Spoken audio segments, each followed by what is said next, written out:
Bonjour, bonjour, vanité des vanités, tout n'est que vanité, tel est le titre, n'est-ce pas, de cette vidéo. Pourquoi? J'aimerais dire à une personne, ne t'accroche pas à à ce qui va passer. Tout ce que tu possèdes aujourd'hui, la belle veste que tu possèdes, la belle voiture que tu possèdes aujourd'hui c'est peut-être très très beau, peut-être c'est très très nouveau, mais d'ici quelques temps, ce sera obsolète, ce sera à jeter. Tout ce que nous possédons sur cette terre ne passe. La seule chose qui ne passe pas, c'est Jésus-Christ de Nazareth, la parole de Dieu qui ne passe pas. Regardez, je prends cet exemple. Avant, dans les années 90, il y avait un téléphone qui était très très fort, c'était Alcatel One Touch. Vraiment, j'ai vu des filles se donner à des hommes, n'est-ce pas, perdre leur virginité seulement pour avoir Alcatel One Touch. J'ai vu des personnes, n'est-ce pas, tuer père et mère seulement pour avoir Alcatel One Touch. Mais aujourd'hui, Alcatel One Touch Easy, comme on l'appelait, Alcatel One Touch, aujourd'hui est devenu dérisoire. C'est-à-dire que si tu te retrouves dans un restaurant pendant que les autres posent des Android, toi tu poses un Alcatel One Touch, tu auras même honte, tu vas mettre ça dans la poche parce que les gens vont se moquer de toi. Mais ça, c'est quel téléphone que tu as parti trouver ça où? Ou bien le Nokia 3310, vraiment.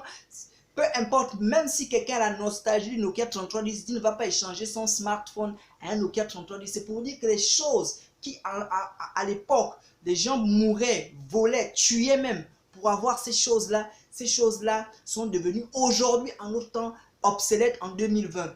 Dans les années 90 également, je me souviens des années 96, 98, il y avait une voiture qu'on appelle Mitsubishi Pajero. Vraiment, même les ministres avaient ça. Quand tu avais ça, tu étais le gars qui était en haut. Mais aujourd'hui, Mitsubishi Pajero, même si tu peux vendre ça, je ne sais pas trop, mais aujourd'hui, ça a perdu de sa valeur. Pourquoi? Parce qu'aujourd'hui, il y a les TX, il y a des voitures, il y a les Range Rover évoqués. C'est-à-dire, chaque jour, la technologie amène de nouvelles choses chaque jour. Je fais ce message pour dire que il ne faut pas que tu vendes, tu tombes dans le péché, tu vendes ton âme, tu vendes ton corps au péché pour obtenir quelque chose de matériel, pour obtenir quelque chose qui va périr, pour obtenir quelque chose qui, au bout de 2 ans, au bout de 2 ans même, il y aura déjà une nouvelle version qui va sortir. Aujourd'hui, tout le monde court vers l'iPhone 11.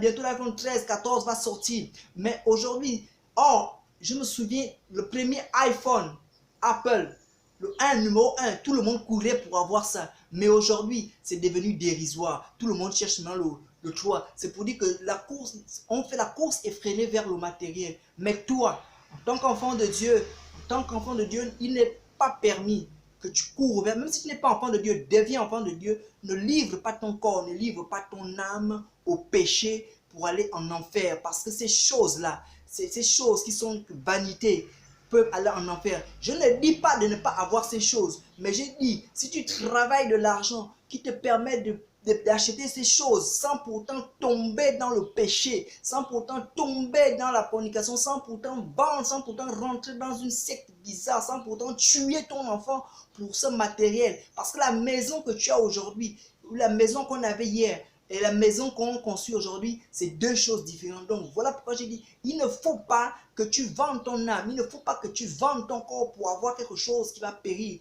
mais donne ta vie, donne ton âme à Jésus. Pourquoi? Parce qu'il est la chose. Donne ta vie à Jésus d'abord, parce que et toutes ces choses te seront données, car Jésus est le seul bien que lorsqu'on l'a obtenu, qu'on ait ces choses ou pas, on va au paradis. Mais avec Jésus, on obtient toutes choses après l'avoir donné Jésus, après l'avoir donné sa vie. Voilà pourquoi Jésus dit, cherchez premièrement le royaume de Dieu et toute sa justice, et toutes ces choses vous seront données. C'est le message que j'avais à te donner ce matin. Vanité des vanités, tout n'est que vanité. Ne livre pas ton corps, ne livre pas ton âme aux démons, au péché, pour pouvoir avoir ces choses. Mais donne ta vie à Jésus, tu obtiendras ces choses après avoir librement sans chagrin. Car la bénédiction ne vient ni des États-Unis, ni de la Chine, mais elle vient de Dieu. Elle vient de Dieu. Et une pensée me vient pour toutes ces femmes qui sont obligées d'aller féticher pour avoir le mariage. Le mariage ne vient pas des fétiches, il vient de Dieu et il ne s'accompagne d'aucun chagrin. Que Dieu vous bénisse.